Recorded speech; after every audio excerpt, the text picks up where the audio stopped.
Good afternoon. The Select Board will be entering into executive session for the purposes of discussing strategy related to collective bargaining with the Brookline Engineering Division Associates, Beta, employee union. If doing so in open session would have a detrimental effect on our negotiating positions, and the chair so declares. All those in favor of entering into executive session, please say aye. Bernard? Aye. John? Aye. Miriam? Aye. Mike? Aye. And the chair votes aye. We will resume in open session after the conclusion of our executive session. Hey, Devin, I just saw you locked it. I was going to say, I did talk with Erin earlier today, and she had indicated she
Good evening. Welcome back to the regular Brookline Select Board meeting for Tuesday, November 29th.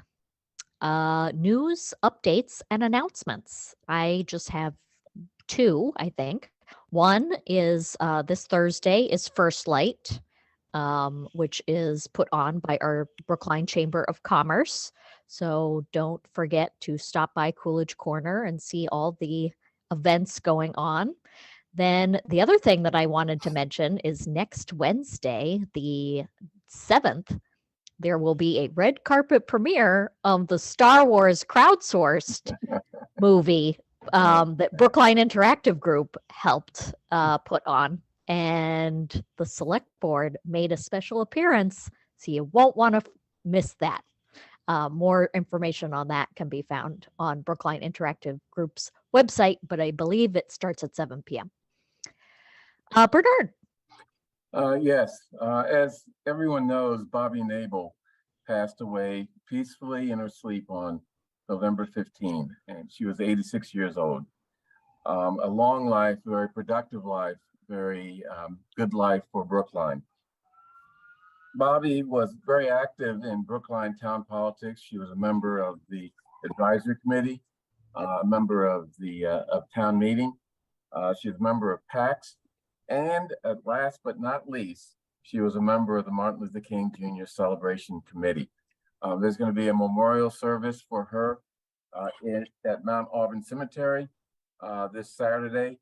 And if you're interested in attending, either live or in person, you can contact her son, Jacob Nabel, who can be reached at jacobnabel@gmail.com. I want to mention one other thing. Bear with me, I'm having trouble with my screen here. Okay. I want to mention one other thing. As you may know, Bobby Nabel was featured in one of the programs, many programs of the Martin Luther King Jr. Celebration Committee, but one of them where she recounted her history growing up as a Black woman in Tennessee, Ohio, and finally in Brookline. It's a very moving video of her experiences, and we will be putting that on the Martin Luther King Jr. Celebration Committee website soon. Harvey Brodman is working on getting an appropriate video clip for the website. So look out for that, and if Harvey gives me permission, I'll try to circulate that to the town meeting listserv. So thank you. Great. Thank you. Yeah, she'll be missed. Miriam. Thank you. Thank you for that, Bernard. Just quickly want to remind my fellow select board members and anybody else that needs to be reminded that I will not be at town meeting tomorrow night due to an unavoidable work conflict. Thankfully that involves wine, but is unavoidable paid job stuff anyway. So I just wanted to remind everybody. Thank you. So someone may say, lucky you. Yeah, I would say lucky me. Mike. Yeah, I'm happy to carpool over to Mount Auburn Cemetery on Saturday if anybody wants to join me. Well, that's a lovely offer. I also have one spot in my car. Excellent. Any other announcements or updates? John. Yeah, real quick. Since we last met, there has been a National Day of Observance known as Transgender Day of Remembrance. It's on November 20th. And I just wanted to acknowledge that and to acknowledge that it comes at a it's not ever in some respects it's not ever an easy time for transgender individuals and for those close to them. But in this particular instance, this year, November 20th coincided with several instances of violence aimed at transgender as well as gay and lesbian people. And it was a day of much sorrow but also a day when a lot of people recommitted themselves to spreading the message of equal rights and equal respect for transgender people and people of all gender preferences and identities. And I didn't want that day to pass without at least some acknowledgement in Brookline. Thank you, John. Let's go into, is it public comment? It's time for public comment.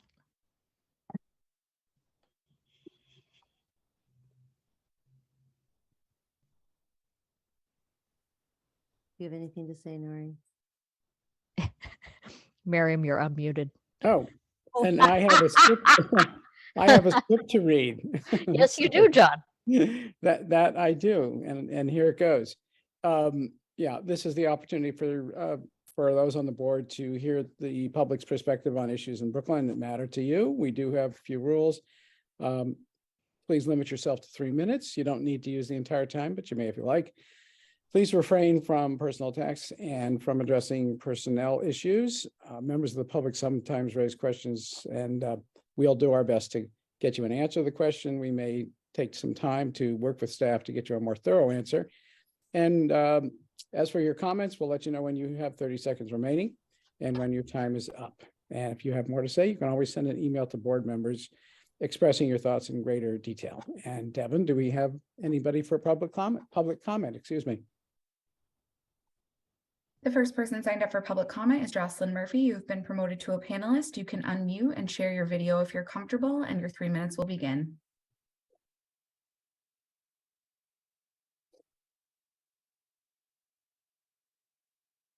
Good evening.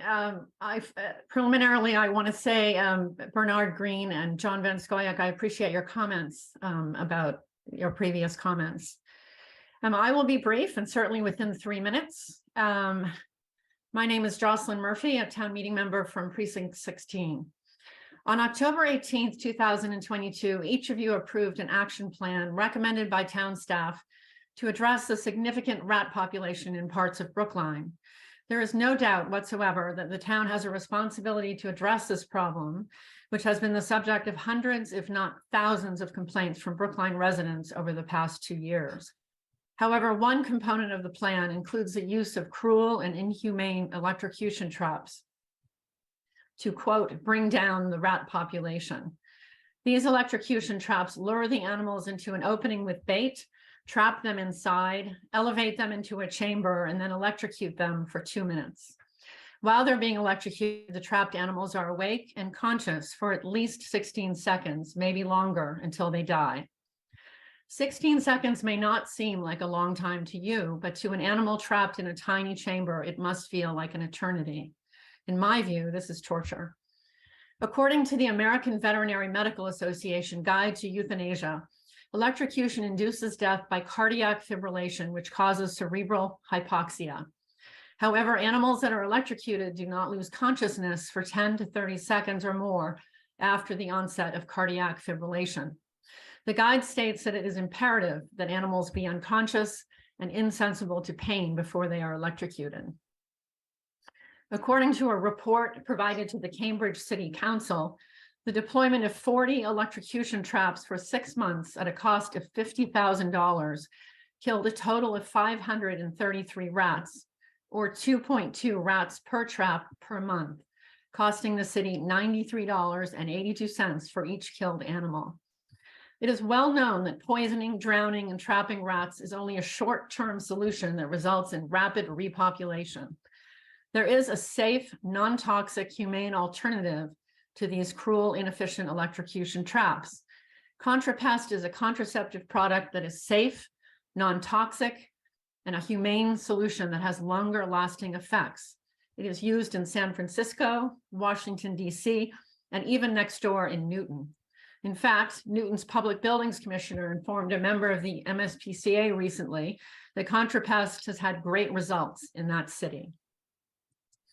The Massachusetts Animal Cruelty Law, Chapter 272, Section 77, prohibits the torturing, tormenting, or killing an animal or causing or procuring an animal to be tortured, tormented, or killed. You have 30 seconds. This is a man-made problem. If we don't consider the impact of our actions on living creatures, who are we? I once again respectfully request that you reconsider the use of electrocution traps in Brookline and consider instead the use of contrapest or a similar contraceptive agent, at a minimum in tandem with these inhumane traps. Thank you. At this time, there are 14 attendees. No one is using the hand raise or Q&A feature to indicate they'd like to make a comment.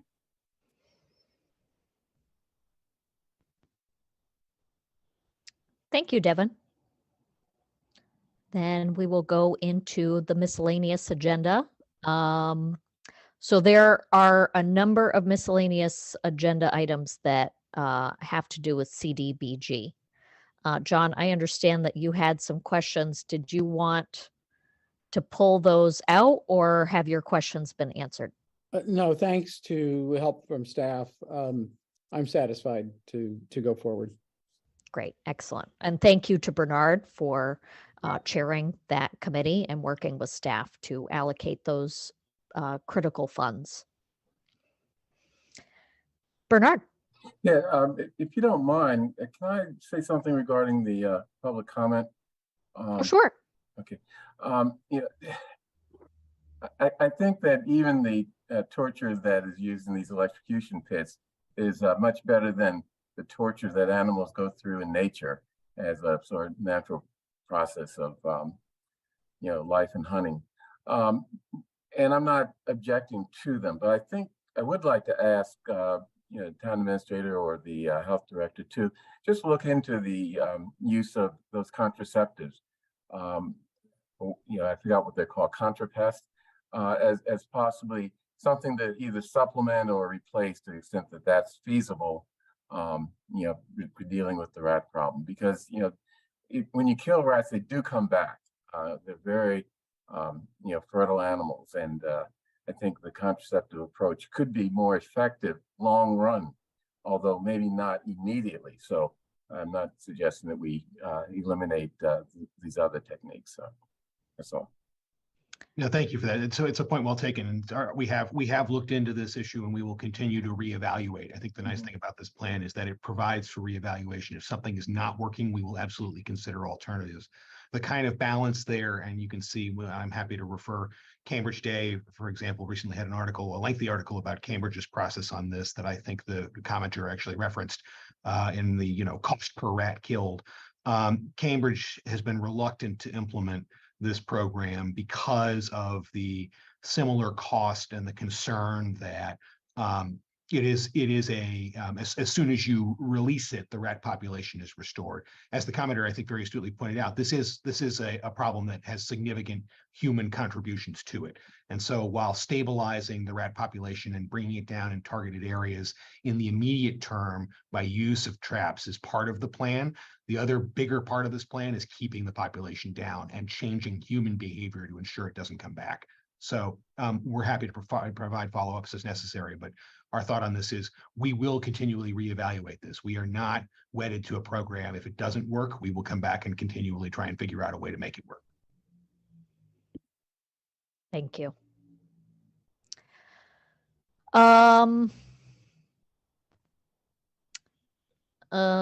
Okay. So I'm not sure if members have read the memo as provided by Joe Viola. I will try to quickly get us through miscellaneous, but it is quite lengthy. So bear with me. The first thing that we'll take up is approving the minutes from November 17th. Any comments or questions about those? Okay. All those in favor of approving the meeting minutes from November 17th, please say aye. Bernard? Aye. John? Aye. Miriam? Aye. Mike? Aye. And the chair votes aye.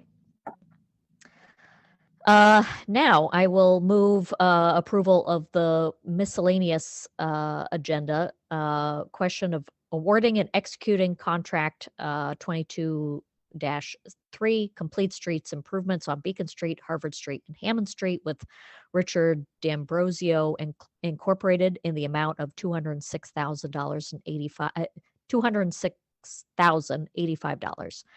Approving a contract with Environmental Partners for professional survey, design, and engineering services for the following roadways identified as part of the DPW Transportation Mobility Plan for a value not to exceed $372,800.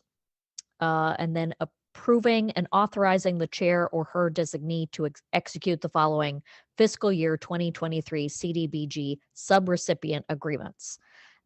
Council on Aging, Brookline Trips Program, Brookline Community Health, BCCMH Peer Support, Brookline Housing Authority, BHA Resident Capital Improvements, High Street Veterans, Steps to Success, Work Connections Youth Training Program, Brookline Housing Authority, BHA Resident Self-Sufficiency Program, Brookline Food Bank, Food Insecurity, Caritas Communities, Capital Improvements, Specialized Housing, 67 Winchester Street Condo Association Capital Project, Brookline Improvement Coalition Capital Project, Fire Safety.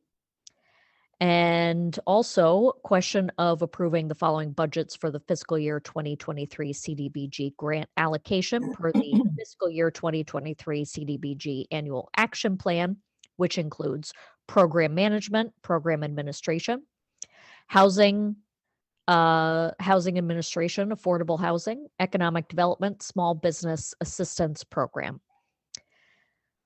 Then also question of approving the following budget reallocations for the CDBG grant for expenditure in the town's fiscal year 2023 annual action plan from fiscal year 21 activities and program income transfer from fiscal year 21 activities to CD administration, Work Connections Training Program, Comprehensive Planning, Housing Division, Council on Aging, BCC, MH Case Management, BIC, Civil Services, DPW Audible Pedestrian Signals, transfer from fiscal year 2022 program income to 2023 activities.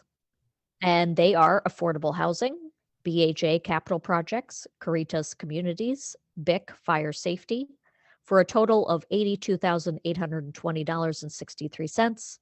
Transfer to fiscal year 2023 activity, BHA Capital Project in the amount of $55,500.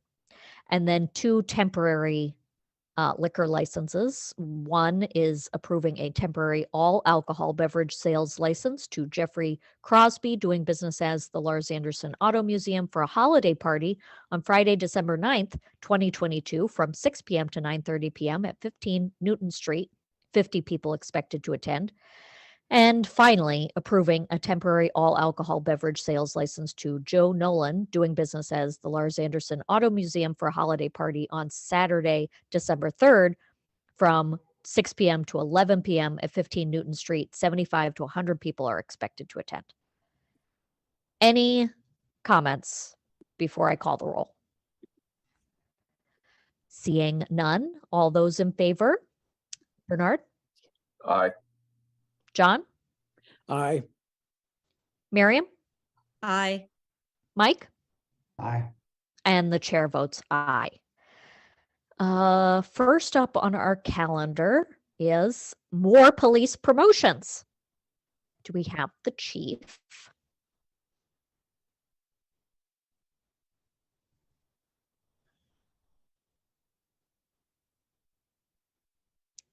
Good evening. Good evening. How are you? Very good. Thank you so much for making our meeting.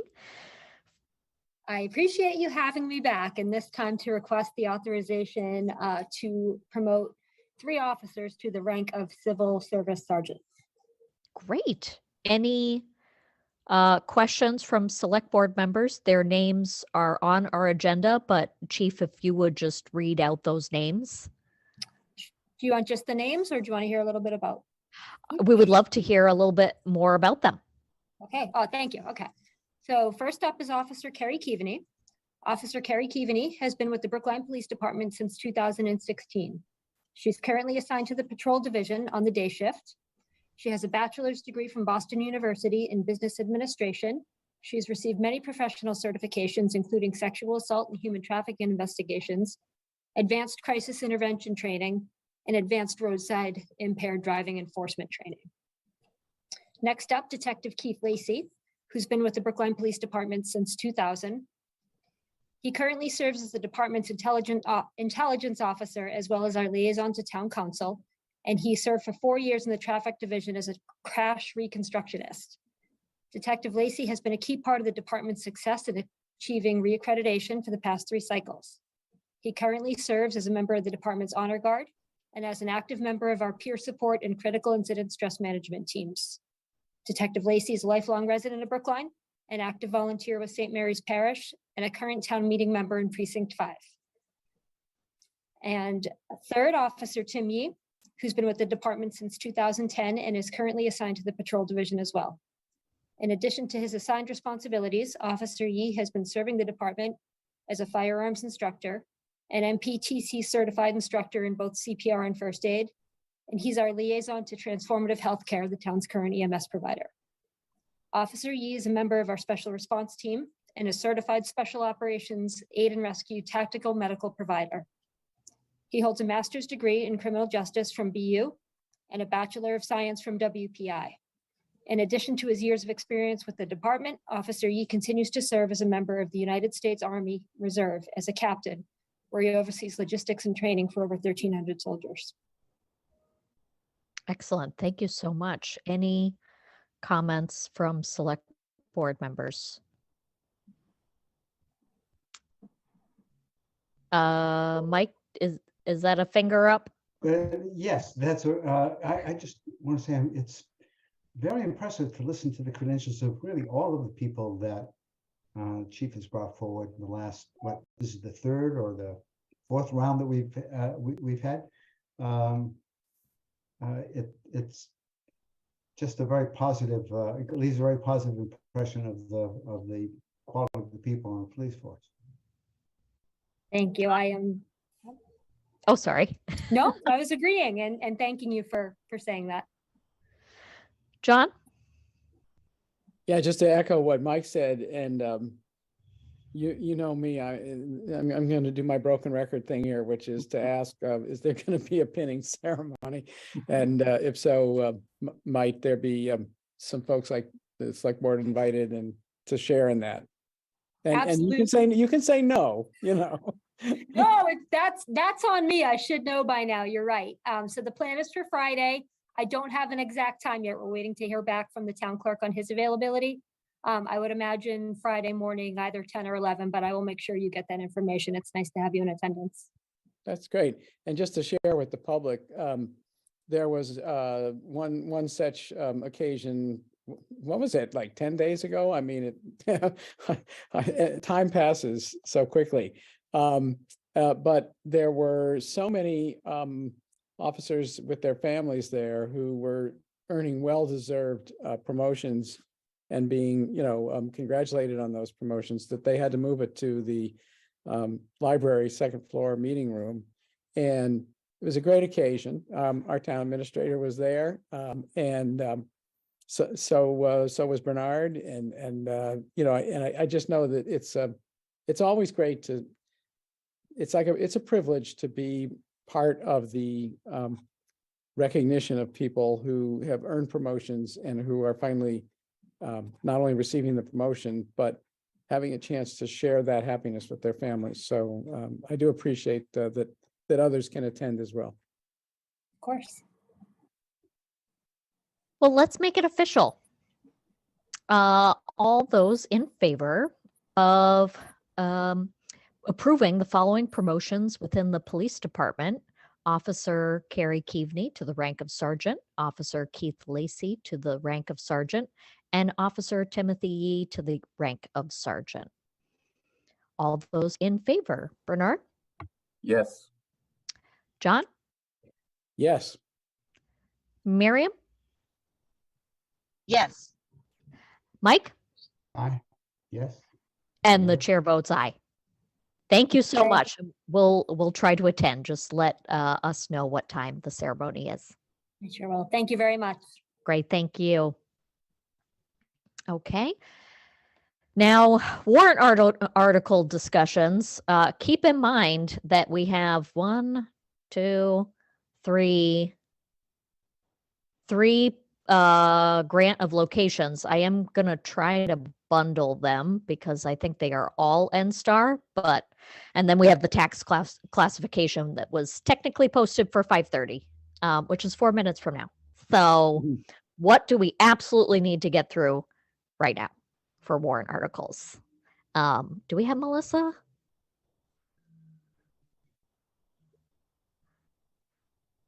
If we don't have Melissa, maybe Mike can make his pitch about whether Right. we want to discuss what is it, warrant article 12 or 13? Article 13 has a. We have to vote. We haven't voted on 12 and I have to speak on it tonight.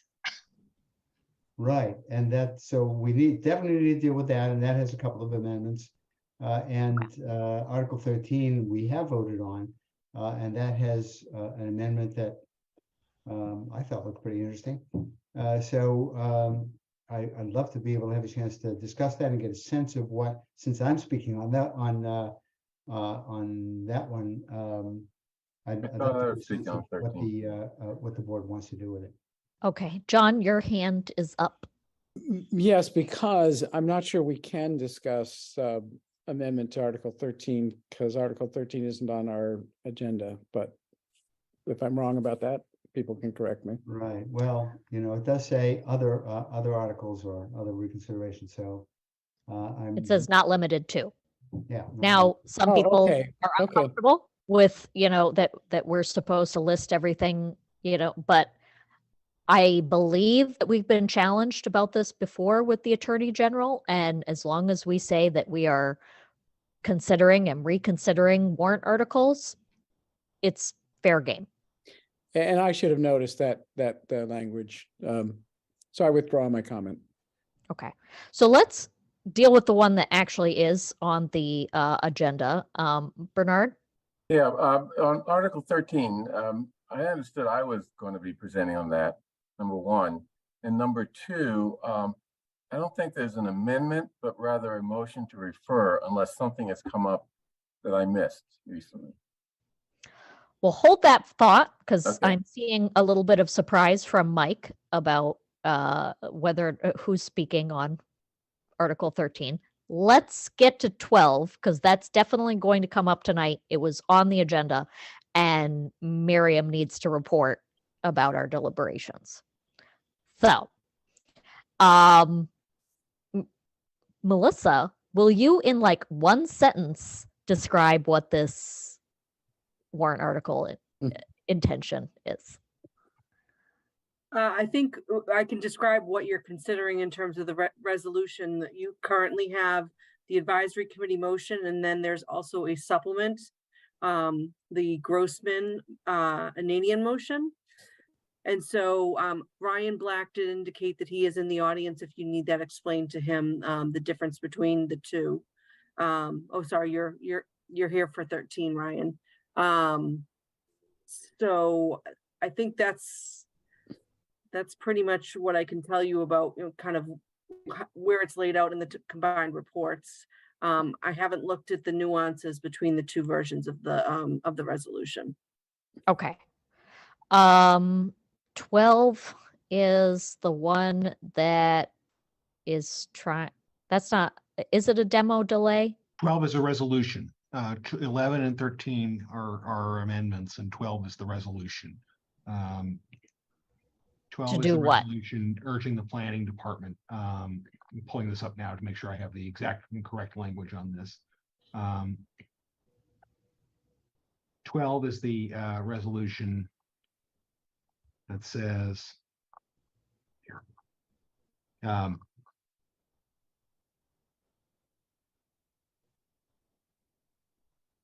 If you are in your combined reports and go to page 204.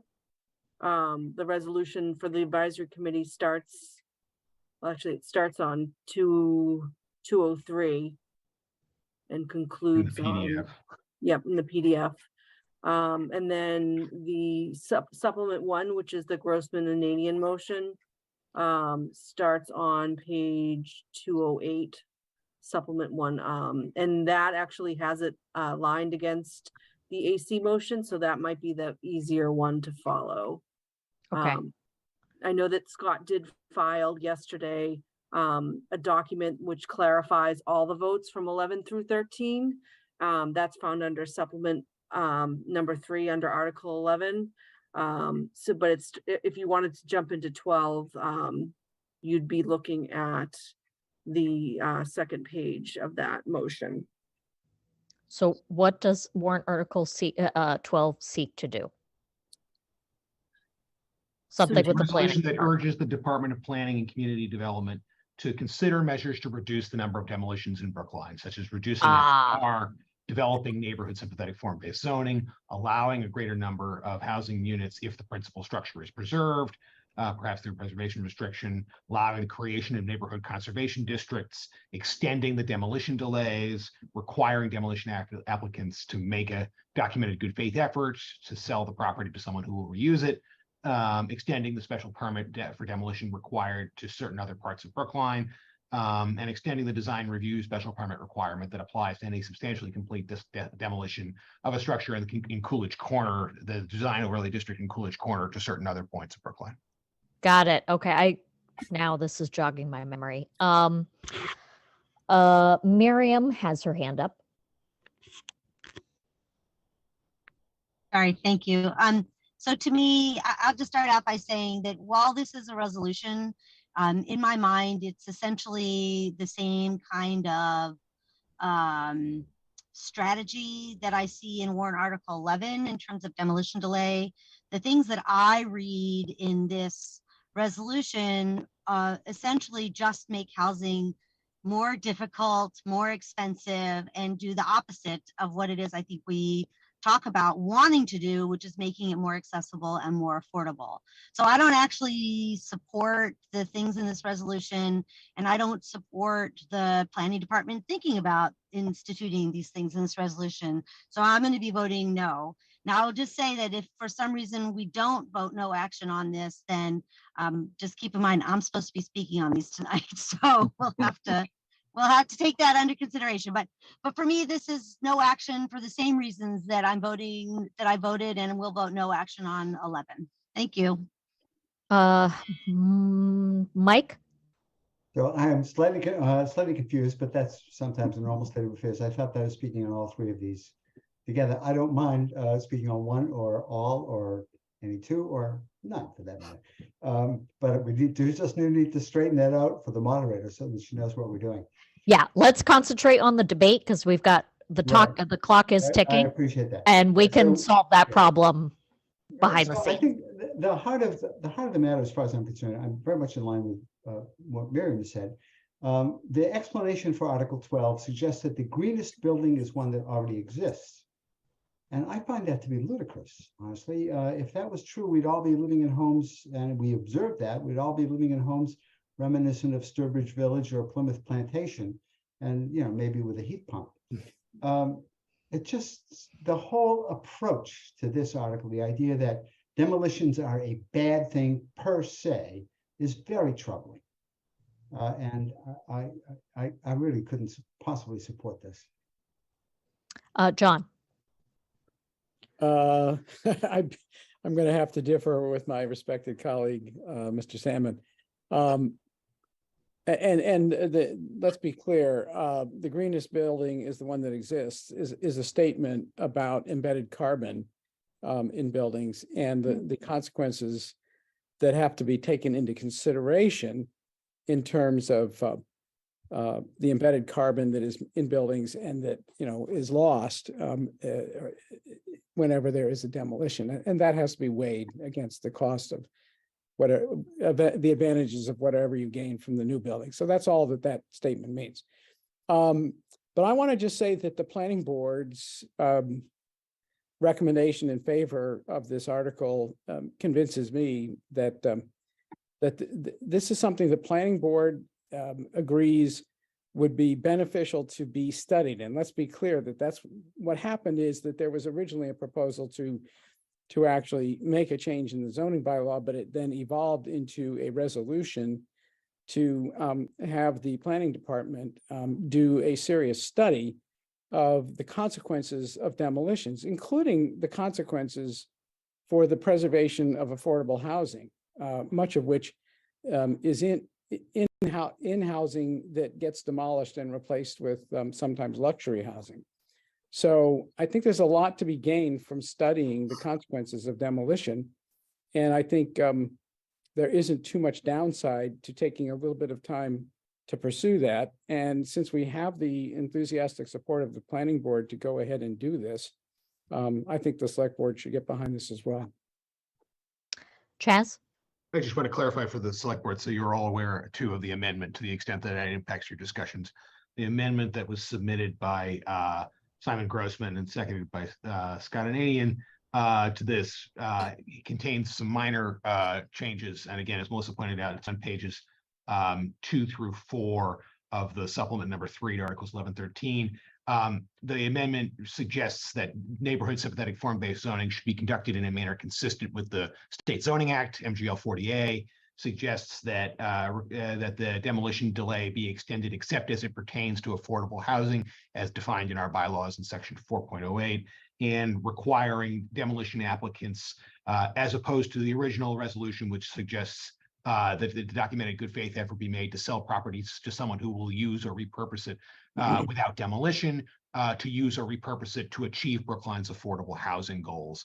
Those are the 3 changes that the proposed amendment makes to the resolution.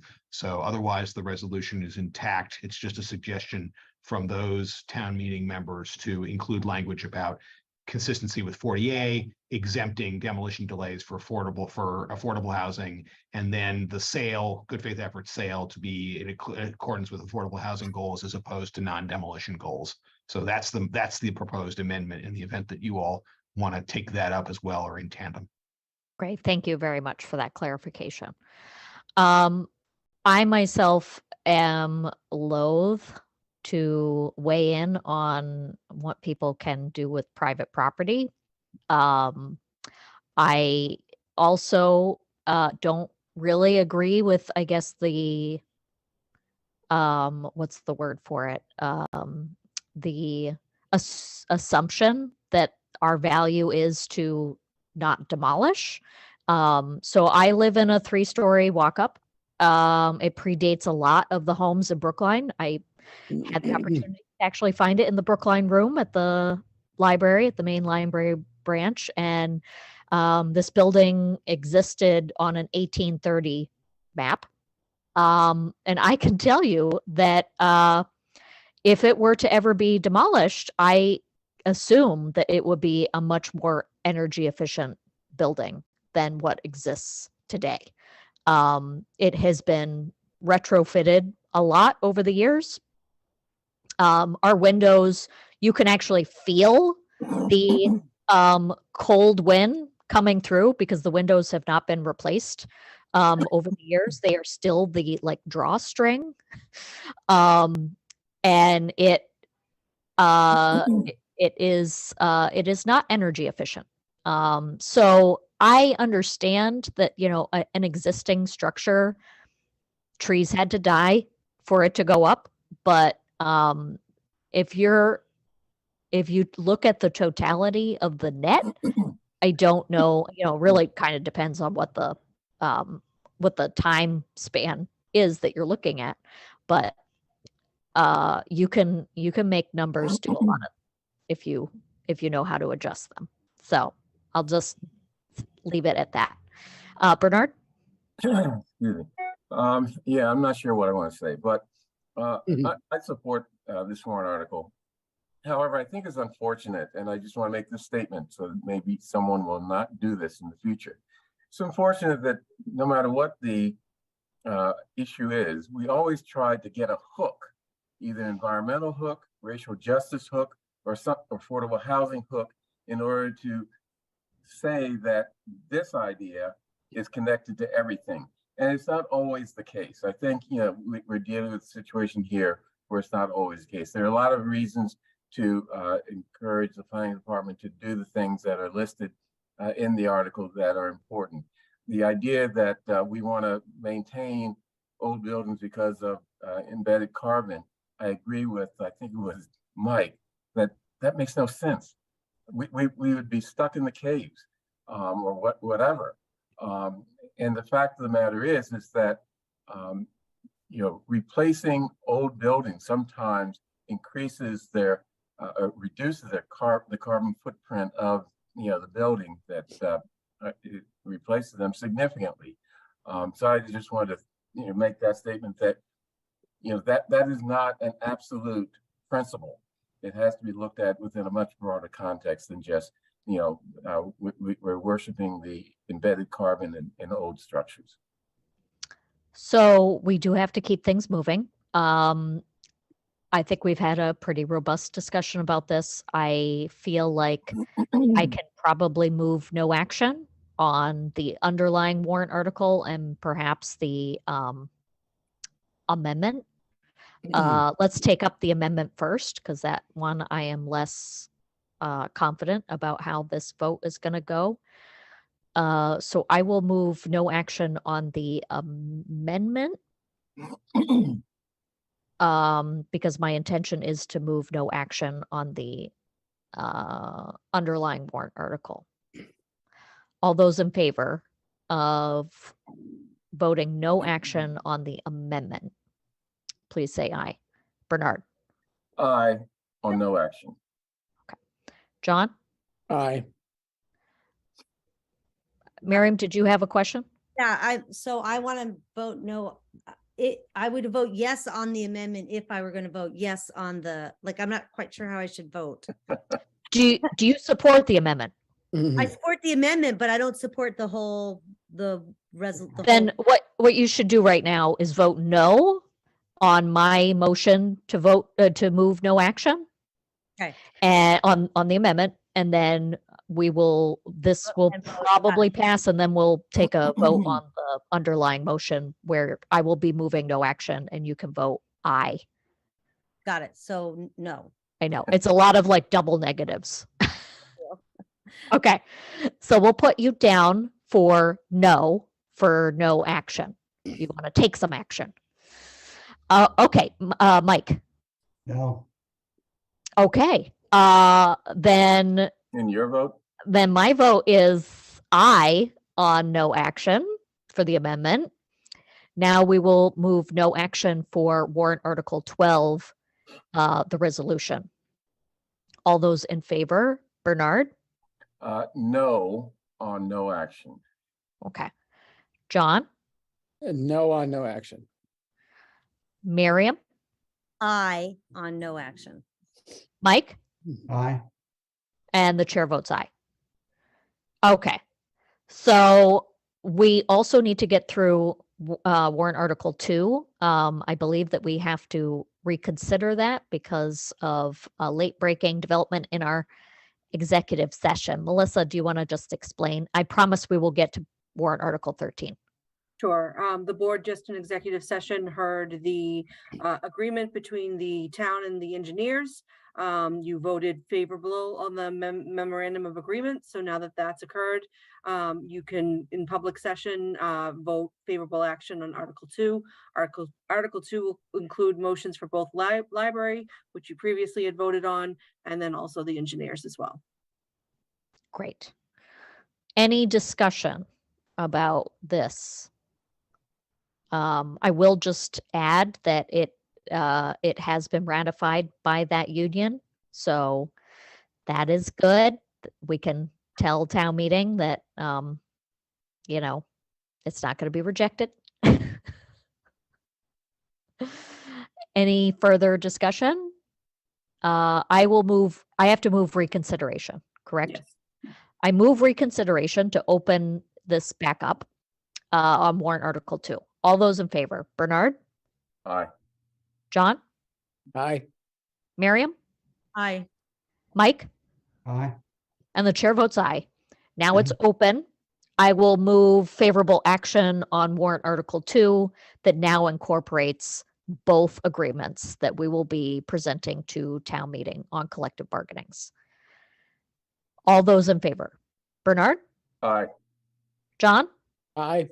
Miriam, Mike, Aye. and the chair votes. Thank you, Miriam. And the chair votes aye. Okay. So do we want to talk about warrant Article 13? I'm seeing some shaking of the heads in a yes way. Okay. Sort of a way. Okay. So is it- Because I will support it, but I'm not going to change my position, Well, but hold on. We have to talk about the amendment. That's what we're talking about, right, Mike? Okay. Yeah. Do you want to, Is there an amendment or is it motion to refer? No, there's an amendment for 13. When did that come out?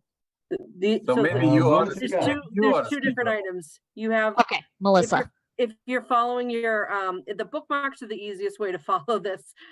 You have the Grossman and Nadian amendment, which is Article 13 Supplement 1. You have the Article 13 referral motion, which is the Wu Zimmerman referral motion, which is Supplement 2. Those petitioners also provided some additional explanation, which is in Supplement 3. Then you also have Scott's attempt to consolidate everything under Article 11 Supplement 3. The Article 13 information is found on page 5 of that supplement, page 4 of that supplement, starting on page 4. So this is getting kind of complicated. I think that we should just stick to our original position. We can take a vote on the amendments, but I would be offering no action on all of them. So just to remind the board, your current position on Article 13 is favorable action 311, with Heather abstaining and Miriam saying no. Oh, I abstained? Ooh, Yes. okay. Oh. Mike, have you changed your Yeah, mind? I guess, I think myself that the two amendments offer something here. Okay. I'd like to consider them, if we feel like we don't want to complicate life, and simply say we haven't considered the amendments, we can certainly do that. John? Yeah, I am not comfortable in taking up these amendments without knowing if the petitioners accept them as being, not in any sense hostile to the intent of their petition, because we have voted, at least 3 of us have said aye to the article. And these have come along rather late in the game, and without a clear indication from the petitioners, I would find it rather unfortunate if we encouraged the petitioners by saying yes on their article, but then disregarded them if they thought that these amendments would essentially negate the intent of their article or so dilute it as to make it, in their view, not even worth passing. So I assume that these are not supported by the petitioner. Right. Is that not correct, Mike? I can't imagine that they're supported by the petitioner. One is an article to refer, and the other excludes properties with at least 50% affordable housing from design review, which I happen to think is not a very good idea. Miriam? so I'm trying to get confirmation. I thought I had read an email where the petitioners supported the amendment, but I don't want to misspeak. So I'm trying to get confirmation. And John, I'll just point out, it wasn't 3 in favor of this. It was 3 that voted. Mike and I abstained. So it's actually only 2 in favor and 1 opposed. Right, it was 2-1-2. My recollection is 311. We have 311 as for our reporting. That's Oh, how we reported it in the okay. combined reports. Who was the one that abstained? Was that just me? You That was abstained and you. and Miriam Oh, voted that's right. no. I think I now recall it because I voted in favor and you said, "Well, that's interesting. I'm going to abstain." Right. Okay, okay. Yeah. I must be thinking of a My mistake. different one that you and I both abstained from. Okay, John? I appreciate Miriam's comment, but I want to just sort of point out that if it should turn out that the petitioners actually do support the amendment, then I'm assuming that if the petitioners have enough votes for their article, they'll also have enough votes for the, the amendment, and our position is kind of irrelevant. So I would just vote that we not do anything about the amendments and just vote to reconfirm or if necessary, our 3-1 in favor of the main article. I think that we should probably stay in our current position. We have the tax assessors thing to get through. We've got 3 grant of locations to get through. I think it wouldn't be out of line, Mike, if you expressed that there was just some confusion over whether or not the petitioners supported the amendment. That's a fair statement to make. Okay. Bernard? Yeah, can we just confirm that Mike's gonna do 13 also? I mean, you had asked me a couple of weeks ago to do 13 and I agreed, but I don't really care. Can you guys take this conversation offline and just, Okay. figure it out? Miriam? Well, so sorry, because you just told us to take it offline, but there's 3 of us. So because I was told I was on for 11 and 12. So I was going to suggest I do 11, 15. And then Bernard and Mike, if you want to hash out who does 12 and 13. Are you okay with that? Yeah. So I'm going to do Okay, Mike? 11 and then you and Mike can figure out 12 and 13. Is that cool? Yeah. Okay, well, I'm happy to do 12 and you want to do 13 or vice versa? Yeah, Sure. why don't we do it that way? Why don't we do that? All right, I'll do 12. We better let Kate know because she's Yes. probably gotten contradictory. I can do that right now. I'll do that right Yeah. now. Okay, thank you, Miriam. Okay, so now moving on to grant of locations, I'm going to make a motion to take all 3 of these grant of location hearings together because they are the same petitioner. Any objections from select board members? I will call the roll to make this official, and we will take it as a joint public hearing. All those in favor, Bernard, Aye. John? And have we opened the hearing? We're voting right now to take them all together, and then I will announce that we're opening the hearing. Okay. So that's just to take them all together. Aye. Miriam, Aye. Mike, Aye. and the chair votes aye. So 3 grant of location requests from NSTAR, doing business as Eversource Energy, and these are public hearings. So if you are a member of the public, please contact Devin if you wish to speak. This is a grant of location for St. Mary's Street, for Auburn Street, and for Independence Drive. And I believe I see Joanne. Will you be speaking to us? I will. Great. Good evening. Good evening. Did you want me to start with the first petition? Yes, please. Okay, sure. So Eversource is seeking a grant of location to install approximately 402 feet of conduit into St. Mary's Street. It does say that we're requesting a new manhole, but that's incorrect. The manhole currently exists. We're just going to put a new roof on top of that manhole. And this work is necessary just for our own system upgrades. Great. And can you go through the other 2 as well? And then I will see if there are any questions from select board members, and then I'll call on Devin to see if anybody from the public wishes to make a public comment. And then I'll call on our Robert King, our chief engineer, to just round it all out. Okay, sure. So the next one is a grant of location for approximately 21 feet of conduit and a new manhole in Auburn Street. And again, this is for our capital improvements and an upgrade of our system. And then lastly, we are seeking to install approximately 50 feet of conduit into Independence Drive. And this is to provide electric service, to 12 Hancock Village Drive.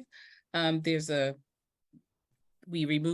demolished the building that was used to be 121 Independence, and in place building a new structure, and this service will be to their new trash compactor and their recycling building. Great. Thank you very much for those concise summaries.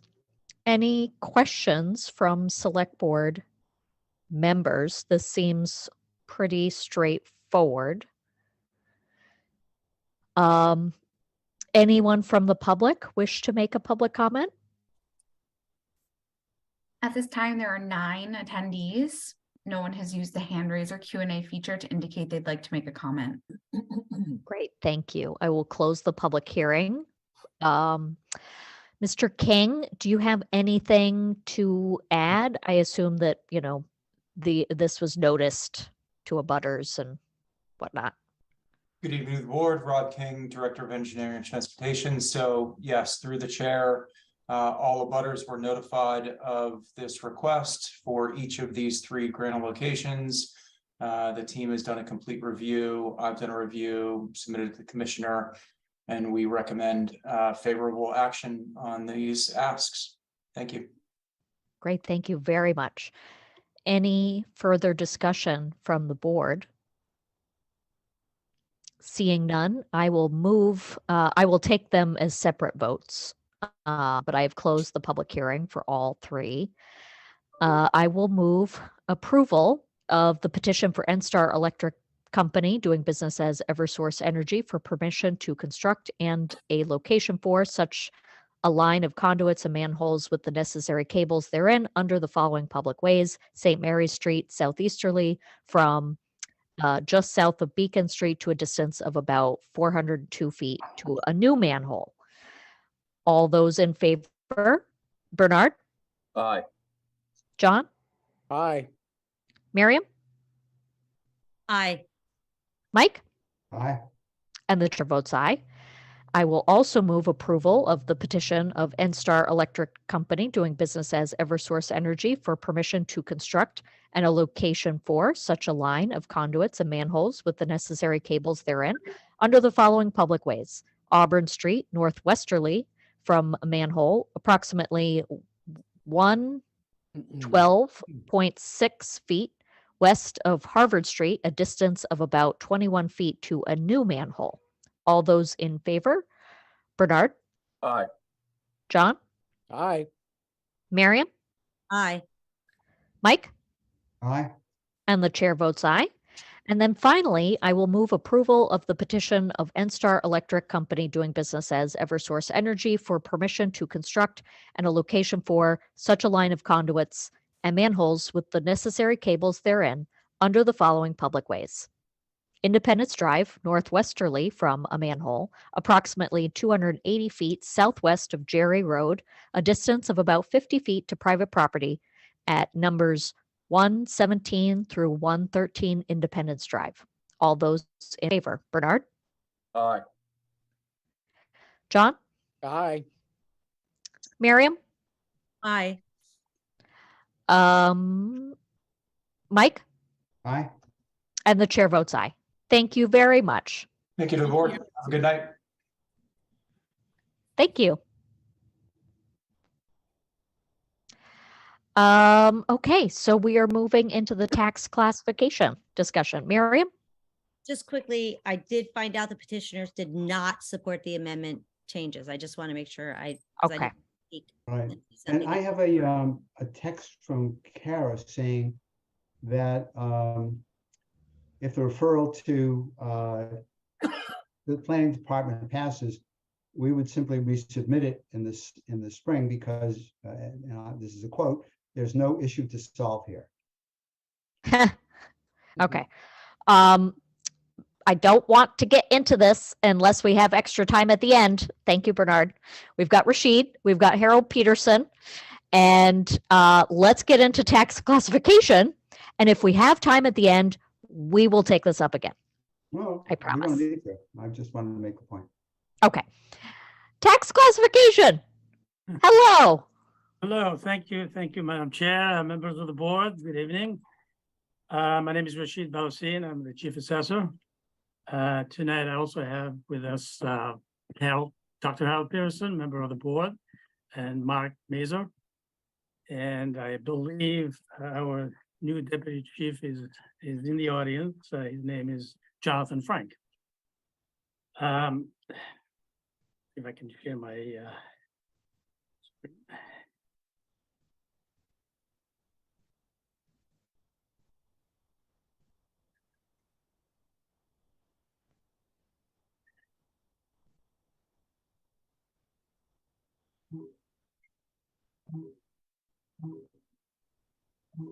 Okay.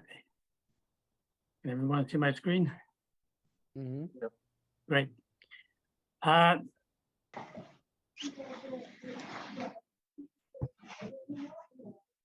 Okay. Thank you. The material in front of you tonight will help you determine the establishment residential factor, determine the proportion of tax levy to be borne by each class, residential, commercial, industrial, and personal property. This allows shifting taxes from residential property to commercial. Also adopt the percentage for the residential exemption. I have a series of slides, not too many, we'll go through them. If you have any questions, feel free to stop me, or you can ask me questions at the end. This is basically what we're voting on. The three items, these are the last 3 years, the items we voted on, 20, 21, and 22. The CIP shift, the residential factor, and the percentage of the residential exemption. The two items are determine the tax rate is the valuation, the assessment, and the tax levy. The fiscal year 23 evaluations have been certified, and here in front of you, we see the change between 22 and 23, a healthy increase in the market values of each class. The change of the average change of value for the main classes here, mostly positive. The growth, fiscal year 23 growth generated by various classes, major classes of property, slightly less than the prior year. This is the tax levy, how it's calculated, how we arrive at the projected target levy is the total levy from last year. We adding the 2.5% increase, the 1.1 growth, 1.1% growth. That is just the FY23 maximum levy. We add the debt exclusion to it, 20,555,000, and that is the target levy that we be working with. I must add, all the material presented to you tonight is based on calendar year 2021 and within assessment date of January 1st, 2022. So move on to the residential exemption. This is how it's calculated. Right now, it's also based, the material is based on last year's vote, 21% residential exemption and 1.711 CIP factor. So based on the 21% residential exemption and based on the values, the new values, and based on the tax levy, these are the median tax change by class. We see 5 categories of property. The highest increase we see in red is the rental property, apartment buildings. We see the commercial increasing the overall, the median tax bill as we go from left to right. We'll explain that later with the factors from 175 to 170. Also, condominiums are seeing a decrease in the median tax bill. The highest, like I said, the apartment building, followed by single families, and the 3 families. This is obviously based on 21% exemption and the 1711 factor. This is a summary of the tax dollars increase per class. Single-family condominiums this median values are owner-occupied, single residential exemption. These are the increases based on, I'm sorry, the changes based on several several shift factors. We see the next set of properties, a family, three family, on average 3 to 4%. Here's the highest increase in the apartment rental apartment with a median value. This do not include the residential exemption, and this is a commercial change. As you can see, a negative change on the commercial and a substantial increase on the apartment property values. That's due basically to the change in assessment. The apartment rental property has seen a substantial increase in the market value, and that's why this median tax bill is doing also a substantial increase. What can you tell me what the top, I don't understand what I'm looking at. What is 1.748, 1.74? I'm sorry. Yes, those are the shift factors. Shifting from 175 to 170. This is a factor that allows shifting taxes between the commercial sector and the residential. So if I may, because this was new to me once upon a time, there are two things that we have to consider when we set the tax rate, Miriam. The first is what percentage do we do, if at all, a residential exemption. Brookline has typically hovered around the 20%. Then these 0.17, 174, 1731, what that is the multiplication factor, residential versus commercial. So for every dollar that we assess for residential, you would times that by 1.74 or 1.73 against the commercial. So we play with those two variables.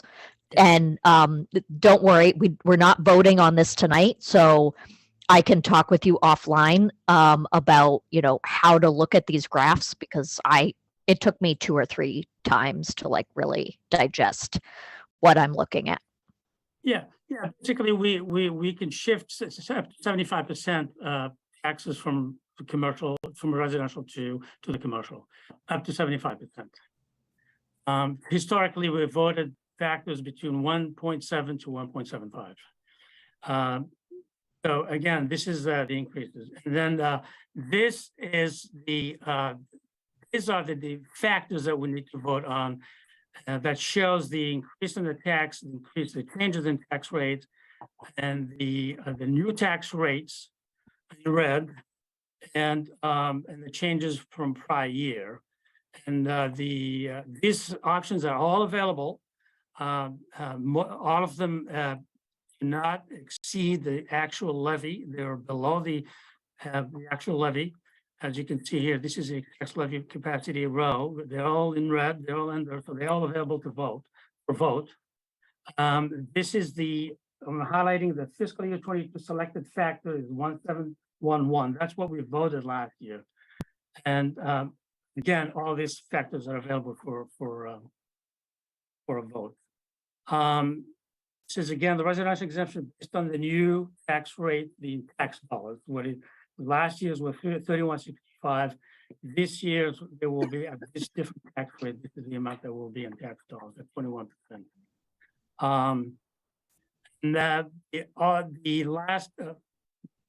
This slide here shows the break-even value of residential exemption. This is where the residential exemption, what we call the break-even value, is where anything above this highlighted value, there is an exemption.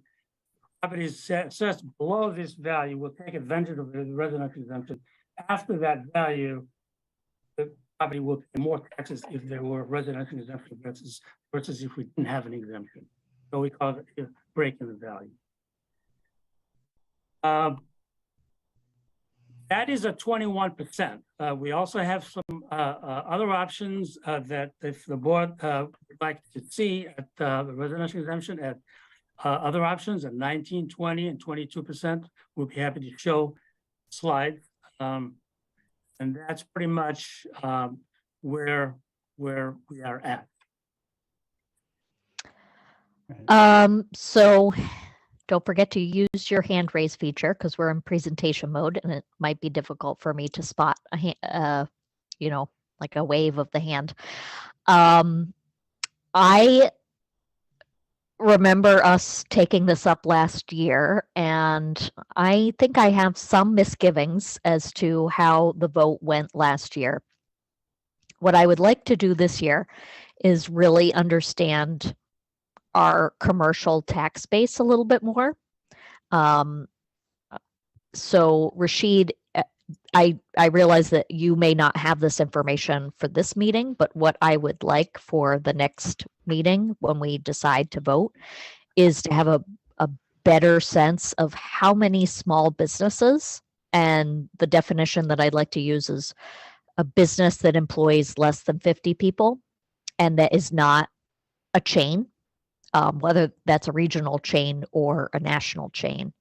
Because I think our assumption last year is that we wanted to, you know, still COVID, we were still concerned about our commercial businesses, and rightly so, but I'm worried that a lot of our businesses are not the mom and pop shops that we think that they are.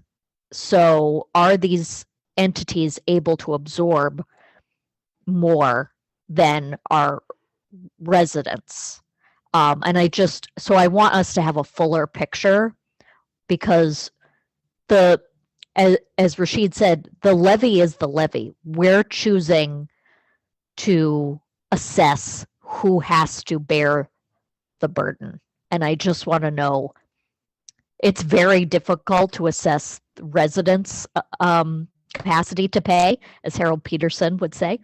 But we probably do have the information about who are the businesses that we have in town, and are they the local mom and pop shops that we want to support versus are they national chains? Any further discussion from select board members? Again, use your raised hand feature. I really appreciate, Rashid, you know, drilling into all this information in under 15 minutes. Very impressive. John. Yeah, thank you, Rashid. Thank you to colleagues for their comments so far. I think this is difficult even for those who are into their second or third year of it. So, and I can't even imagine what it's like for the public. But I think the chair has actually summarized things quite well. And in one respect, the decisions before us are, you know, perhaps basic and simple, in the sense that we always have the option of basically saying, we've been getting it right, so let's stick with more or less what we've had consistently over the past, you know, 2, 3, 4, 5 years or so.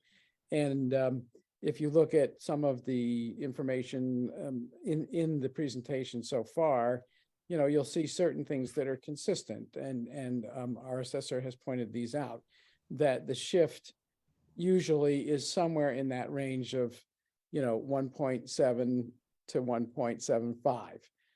I'll just read some numbers real quick from recent years.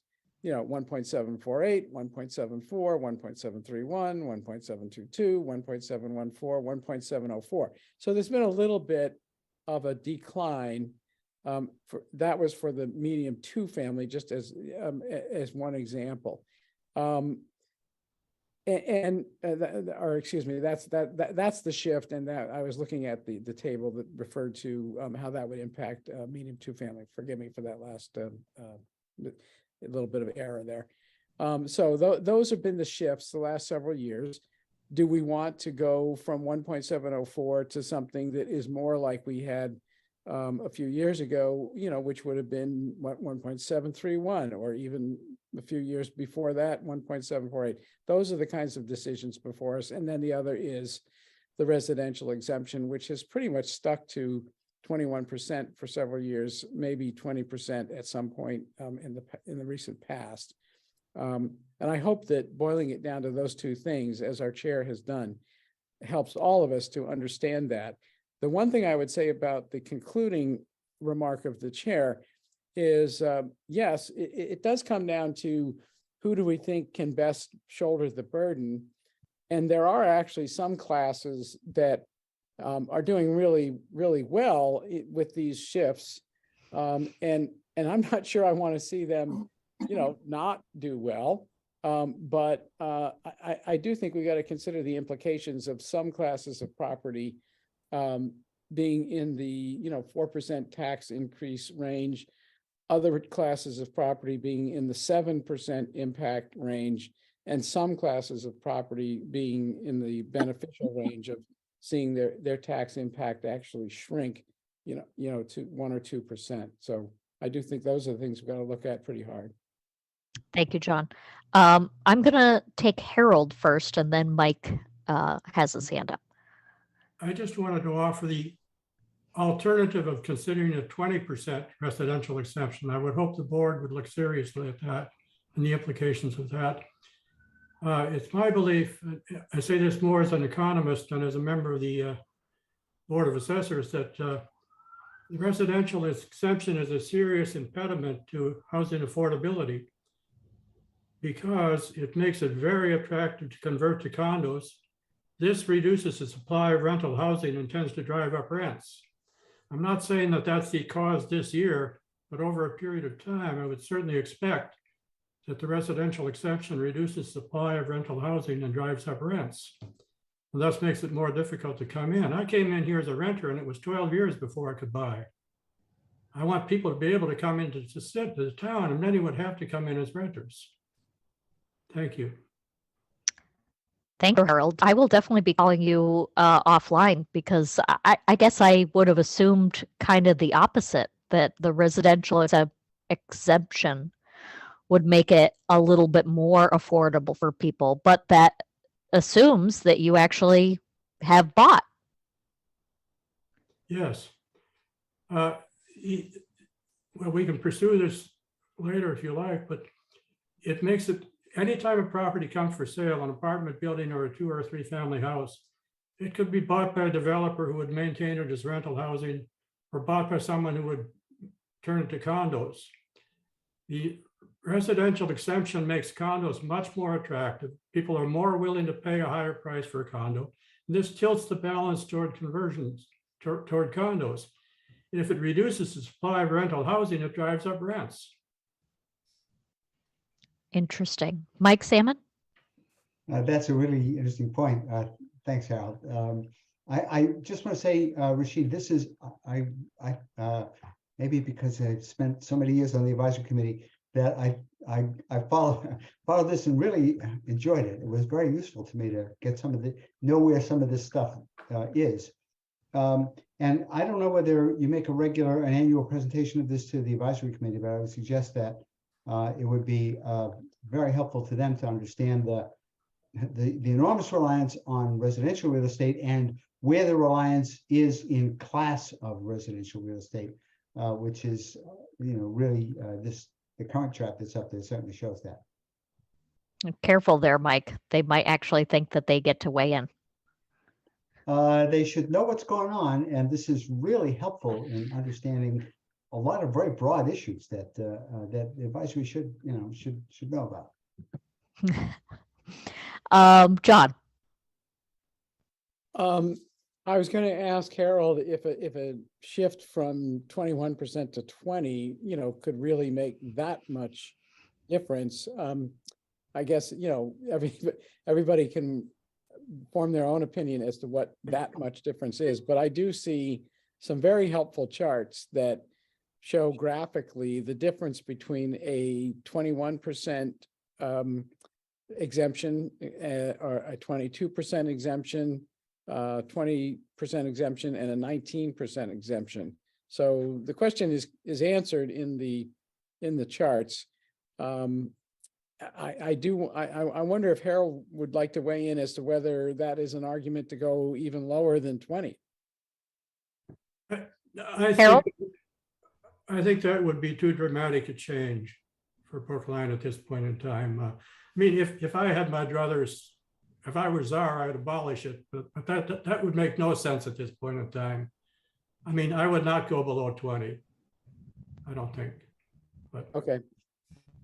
Good thing you know. Yeah, I remember when I first got on the board, we were thinking about going from 20 to 20.5. And that was like, oh my gosh. And then we eventually went up to 21. I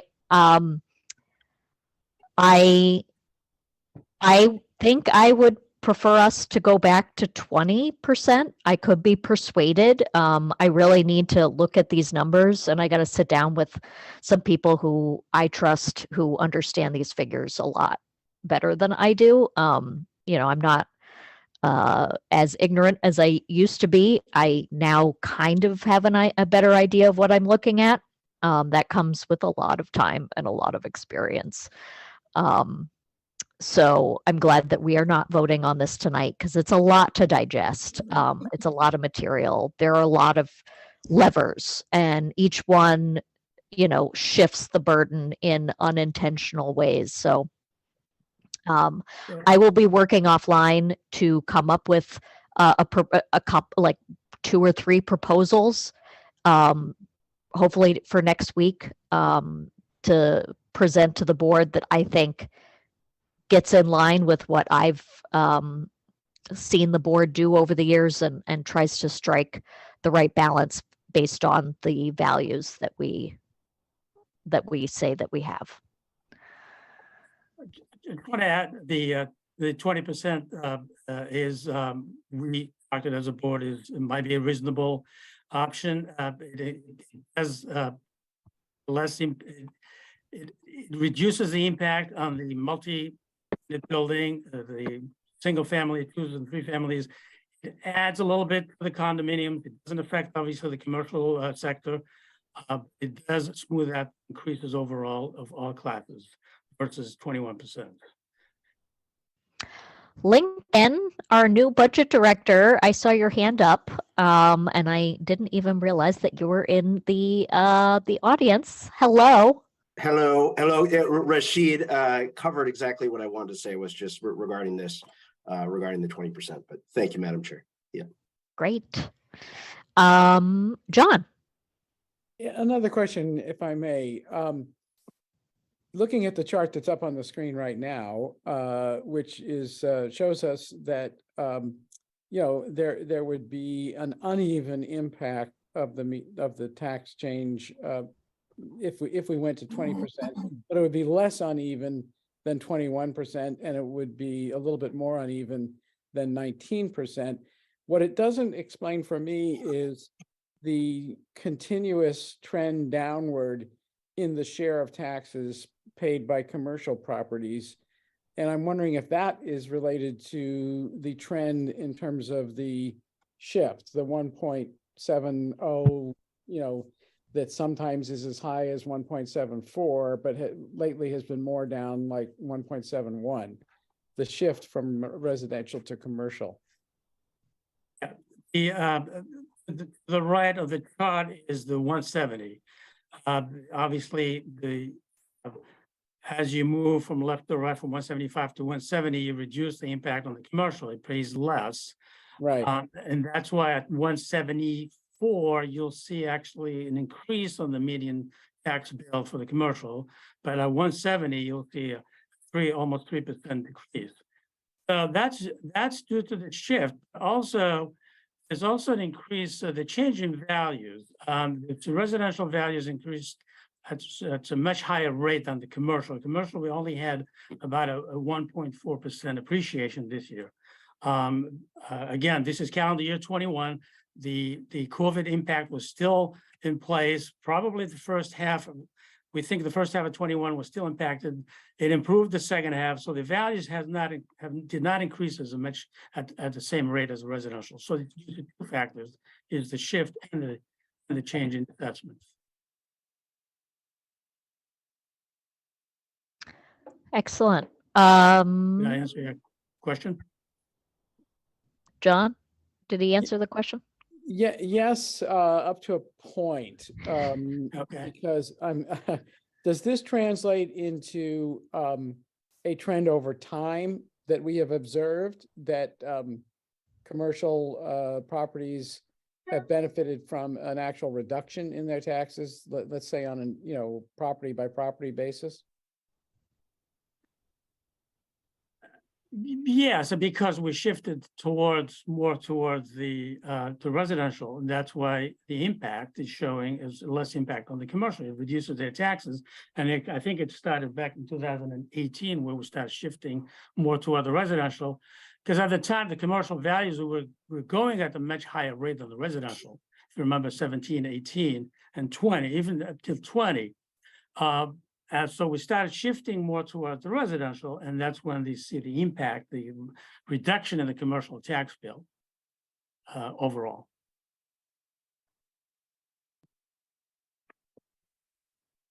Lincoln?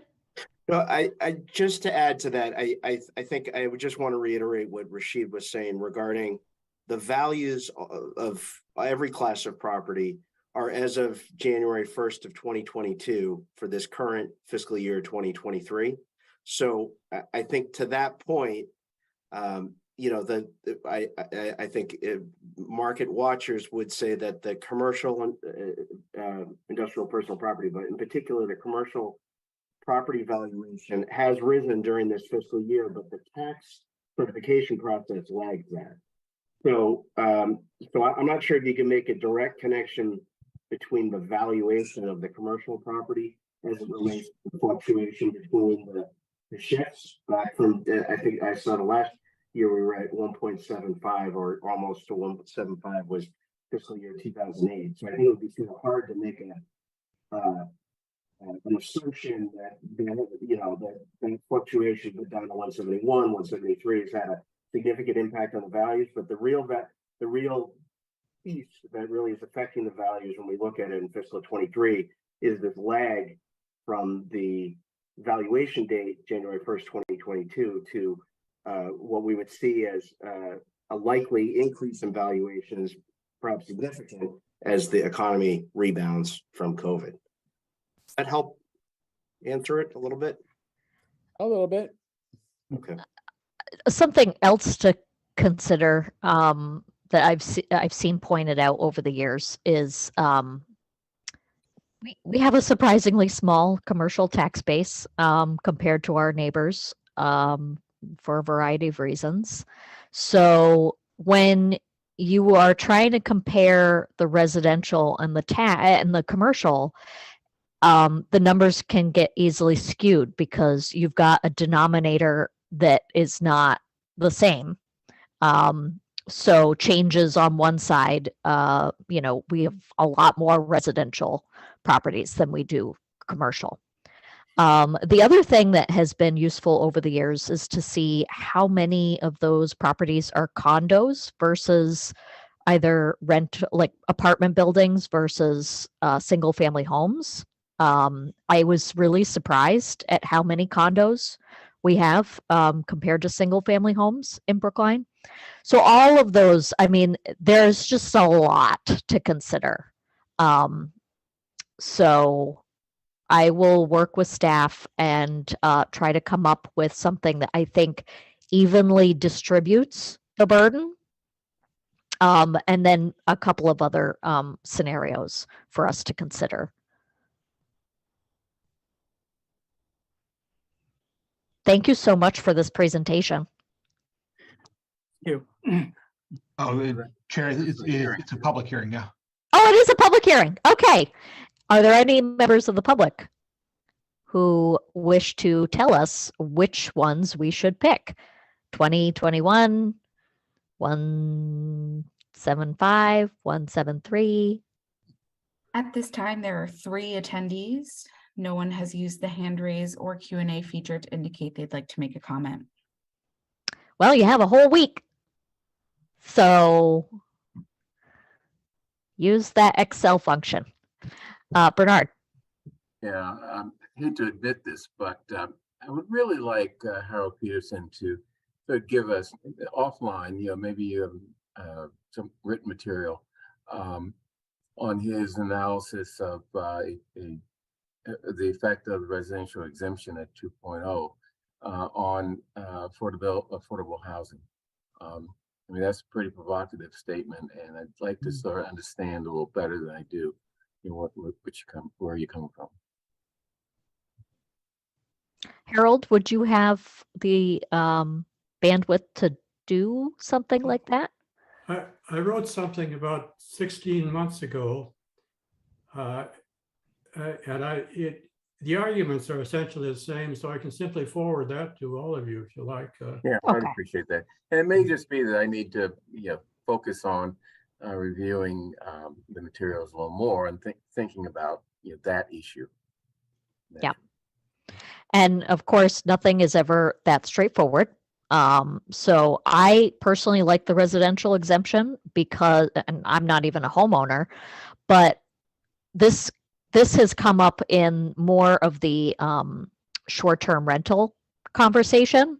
How do we incentivize people to actually live in the place that they have invested in, and not have a whole bunch of empty Airbnbs? So in my opinion, the residential exemption moves us into that territory of incentivizing people to actually occupy the places that they purchase.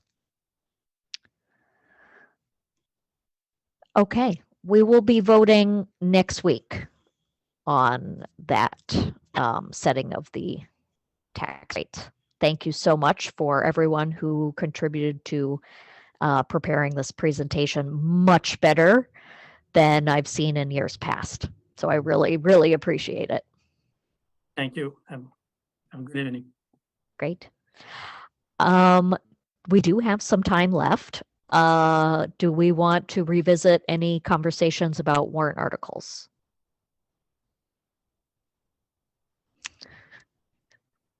Mike, do you have an idea of what you're going to say? I think we'll on 13 we'll let that particular sleeping dog lie. Okay. I'm sorry, what did you say? Let sleeping dogs lie is the okay. expression. Okay. We have the appointments. I'm so, okay. So board and commission appointments, Indigenous Peoples Celebration Committee. I will move the appointment of Jody Leader to a term ending in August 2026. Any discussion from board members? John, I see your hand is still raised, but that might be from a previous. Okay. So that, this committee, we've been doing a better job at replacing the the vacancies. So this is just one more. I will call the roll then, make this official. All those in favor of appointing Jody Leader to a term ending in August 2026 to the Indigenous Peoples Celebration Committee, please say aye. Bernard? Aye. John? Aye. Miriam? Aye. Mike? Aye. And the chair votes aye. I believe that was the extent of our appointments this evening. And so we will adjourn and allow Big to get ready for another riveting meeting at town meeting. Settle in, make your popcorn.